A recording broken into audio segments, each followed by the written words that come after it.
Mahigpit na yakap na may halong paghagod sa likod at halik ang pinabaon ni Catherine Bernardo at Alden Richards sa isa't isa nang maghiwalay ang mga ito at bago sumakay sa kanilang sasakyan na nag-aabang sa Ninoy Aquino International Airport nang bumalik sila sa bansa mula sa Canada. Isang buwan din silang nagsama sa Calgary, Canada, kaya ramdam ng netizen yung intense na yakapan at halik ng Catherine nang bumalik sila sa bansa at magpaalam na nga sa isa't isa.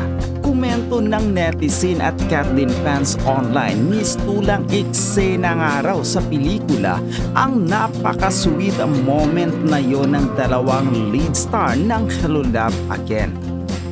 Anyway, siguradong nagpapahinga muna sa kanilang bahay ang Catherine, pero this week ay maraming trabaho ang nakaabang sa dalawa.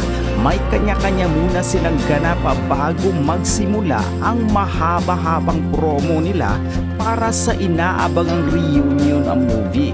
Mataas ang expectation para sa Catherine movie na ito dahil nga sa box office result ng Unhappy For You ng Diyos Leia Love Team ni na Joshua Garcia at Julia Barreto na naka more than 250 million na raw sa second week run nito.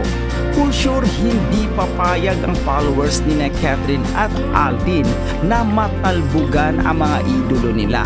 Ngayon pa lang ay kasado na ang maraming black screen ng Hello Love Again on November 13. Ang pag-uwi ng bansa ng Catherine na sina Catherine Bernardo at Alden Richards mula sa shooting nila sa Canada, maraming panay ang talagang nag-abang sa airport.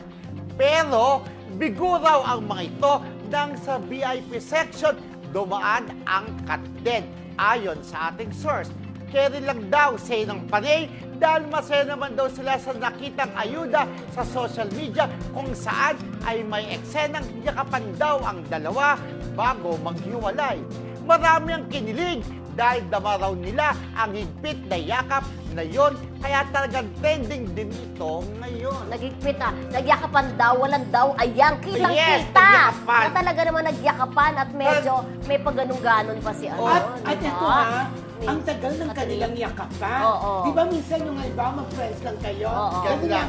May Beso-beso tapik. lang ng konti. May tapik. Pero sila, tumagal Hindi ang kaya- yakapan. Hindi na-miss ano yan eh, kasi parang nasanay ka for 1 month kasama mo tapos maghiwalay. maghihiwalay na kayo. Pero pag tayo nag-abroad tapos maghihiwalay, hindi man tayo O kasi nagyakapan. nakikita-kita rin tayo agad by friendship, ganun. Pero ito, hindi kaya may something na rin sa Sana, kanila. para naman matuwa ang Diba? mga Catherine fans. Pero kung may something, hindi sila aamin. Oo. Kasi baka isipin ay for the promo lang yun ang movie ni Hello Love Again. Pero ang isa lang sa tinitiyak natin, nung nag-Canada sila para mag-shoot ng movie nila, mas lalong tumalim yung kanilang pagkakaibigan. At saka, no? lalong nakilala nila ang Isa't isa. isa't isa. Oo. Ang alam ko, hindi ko alam kung doon na tinapos sa Canada yung shooting, pero ang alam ko may mga ilang eksenang kukunin pa rin dito. Sa Kunan Pinas. pa rin dito sa Pilipinas.